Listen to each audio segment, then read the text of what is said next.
Bismillahirrahmanirrahim. Assalamualaikum warahmatullahi wabarakatuh. Raditu billahi rabba bislami dina wa bi Muhammadin nabiyya wa rasul. Rabbi syrah li sadri wa yassir li amri wa hlul 'uqdatam min lisani yafqahu qawli.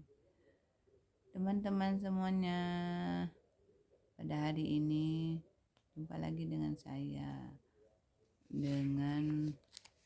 Bu Lela ya.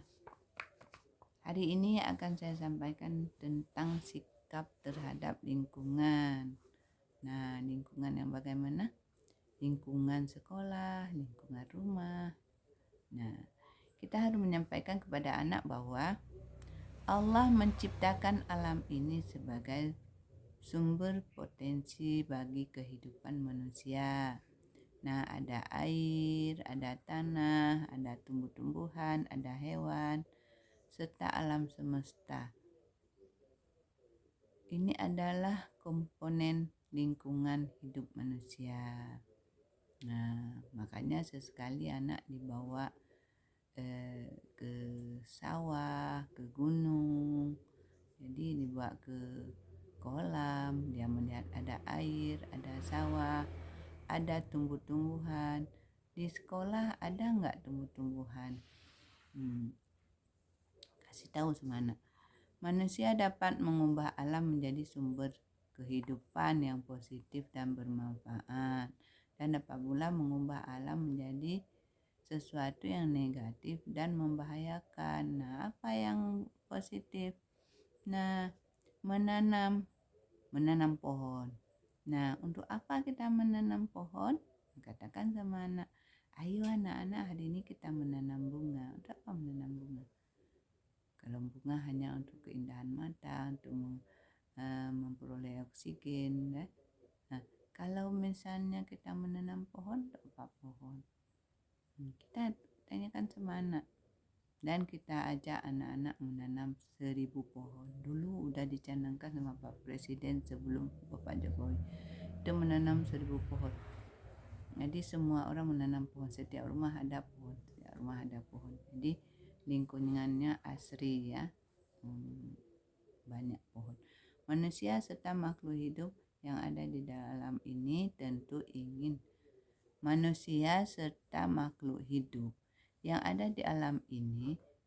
menjadi lingkungan yang bermanfaat sebagai tempat untuk hidup yang baik. Jadi kalau misalnya kita banyak tanaman, pohon, itu udara yang segar, dan pagi-pagi kita udah dengar ada suara burung, burungnya bernyanyi di atas pohon kita. Untuk itu perlu dijalin hubungan yang harmonis antara manusia dan lingkungan alam. Apa upaya kita? Nah, anak-anak, apa upaya kita untuk menjaga lingkungan kita? Yang pertama, kita tidak merusak alam sekitar. Bagaimana merusak alam sekitar ya? Kalau dia masih anak-anak, kita bisa bercerita tentang tidak mencabuti bunga, tidak kalau misalnya kita bercerita tentang merusak alam, itu kan bisa dengan cerita gambar. Misalnya anak-anak, ada orang yang menebang pohon di hutan, akibat dari menebang pohon itu apa. Jadi kita menceritakan akibat dari menebang pohon. Apa yang terjadi kalau ditebang pohon? Jadi itu kan merusak lingkungan. Nah, tidak berlebihan, boros, tamak dalam memanfaatkan alam sekitar. Nah, misalnya kan anak-anak menggunakan air di sekolah, terus air udah digunakan air, dibuka air, cuci tangan lama, tangannya tidak kotor, tapi airnya disiram terus lama. Nah, itu kita jelaskan kepada anak bahwa kita menggunakan air tidak boros, seperlunya, terus tidak berlebihan. Bagaimana untuk bagaimana kita menerapkan kepada anak? Coba anak membayangkan jika tidak ada air. Kalau misalnya dia banyak menggunakan air, tidak ada air. Jadi kita bisa menerapkan itu, jadi anak-anak tidak Jadi kalau mandi di rumah tidak membuang-buang air, mandi banyak mandi. Sedangkan badan dia kecil ya, tapi airnya hampir habis satu kulah ya, satu wadah itu hampir habis. Itu jadi kalau dia tidak tahu bahwa boros air tidak bagus dan tidak boleh, dilarang sama Allah. Nah, memelihara ekosistem dengan cara antara lain cinta kebersihan, misalnya menjaga membuang sampah pada tempatnya. Anak-anak bisa menjaga lingkungan. Ini kalau lingkungan, misalnya anak-anak sekali-kali ada Jumat bersih, anak-anak diajak gotong royong, ayo sama-sama sama Bu Guru gotong royong mengutip sampah. Tapi jangan lupa setelah mengutip sampah, anak-anak diberikan sabun untuk cuci tangan. Tidak merusak taman, jadi tidak dia memetik bunga, hari ini dia petik satu, besok habis bunganya, dan main masakan petik bunga. Jadi kita bisa kasih tahu untuk menggunakan yang lain. Memelihara tanaman. Nah, kalau memelihara tanaman, bagaimana kita memelihara tanaman? Nah, kita berikan dia pupuk, kita berikan dia kompos, kita menyiramnya. Jadi anak-anak boleh nggak disuruh menyiram bunga setiap pagi? Boleh, biasakan. Tapi kita sudah menyiapkan air di ember, lalu kita suruh anak-anak menyiram sendiri. Nah, kalau menyiram bunga jangan basah sepatu ya, usahakan. Jadi dia bisa menjaga tidak basah bajunya, tidak basah sepatunya, tapi yang dia siram bunga. Jadi kita harus menjelaskan terlebih dahulu sebelum dia melakukan itu. Tidak menyakiti hewan. Nah, jika ada binatang, ada capung, dia tidak ambil capung, tangkap capung, lalu capungnya dipretelin. Tangkap belalang, lalu belalangnya dibunuh. Nah, kita harus menyampaikan bahwa tidak menyakiti teman. Dan dikatakan bahwa semut juga berzikir kepada Allah. Jadi kita tidak menyakiti hewan. Jadi membiasakan kepada anak untuk tidak menyakiti hewan, menyayangi hewan dengan baik. Nah, hewan-hewan apa aja yang disayangi anak-anak? Misalnya ada binatang peliharaan di rumahnya, ada kelinci, ada kucing, ada ayam. Nah, itu bagaimana cara menyayangi hewan? Nah, kita katakan kepada anak bahwa kita harus menyayangi hewan.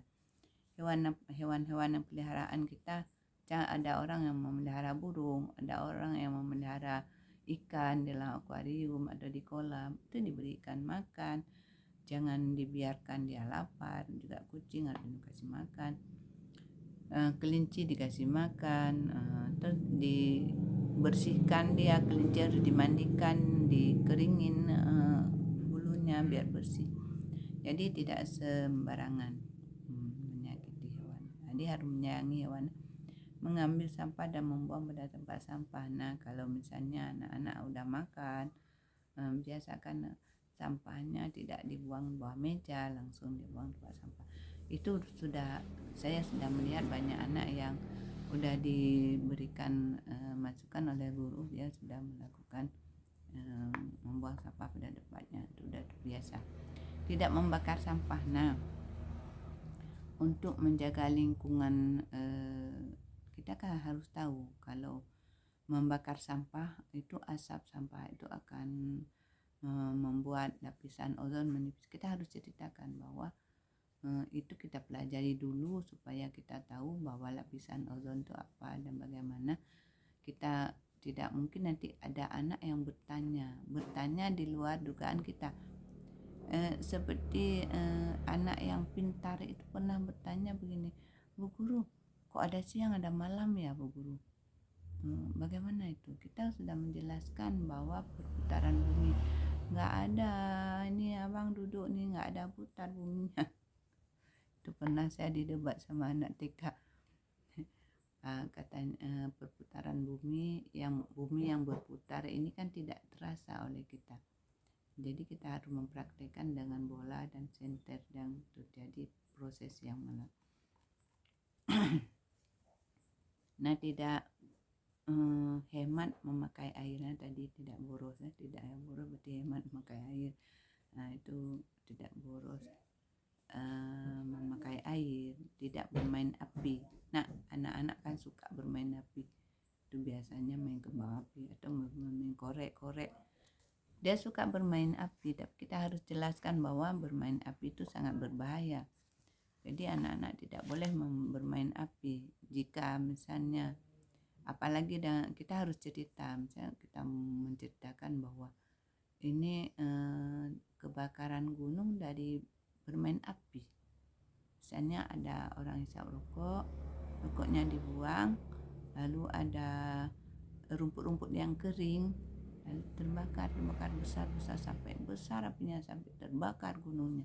Nah kalau gunungnya terbakar, monyetnya kemana? Terus burung-burung mana rumahnya habis terbakar? Kasihan kan? Nah jadi kita harus tahu tidak bermain api. Kalau kita bermain api di rumah, terbakar rumahnya. Bagaimana kita? Kalau rumahnya udah terbakar, nah, semua bakar bajunya, terbakar rumahnya, terbakar kompornya, terbakar lemarinya, terbakar bukunya, terbakar HP-nya, semua terbakar. Makanya tidak boleh bermain api. Nah kita harus menjelaskan semua. Nah hal-hal itu adalah akhlak, menanamkan akhlak kepada anak. Nah banyak hal yang harus ditanamkan. Berarti kita tidak satu hari ini akan diulang-ulang setiap ada pertemuan sesi ini. Oh hari ini kita sedang melihat anak bermain korek. Nah kita menjelaskan tentang api. Walaupun hari ini temanya bukan api, tanaman. Bisa enggak? Bisa dihubungkan bahwa tanaman yang kering. Nah ini kan temanya tanaman. Nah kalau anak-anak bermain api, tanaman kering, itu kan pintar-pintar Bu Guru. Ibu Guru pasti pintar lah kalau namanya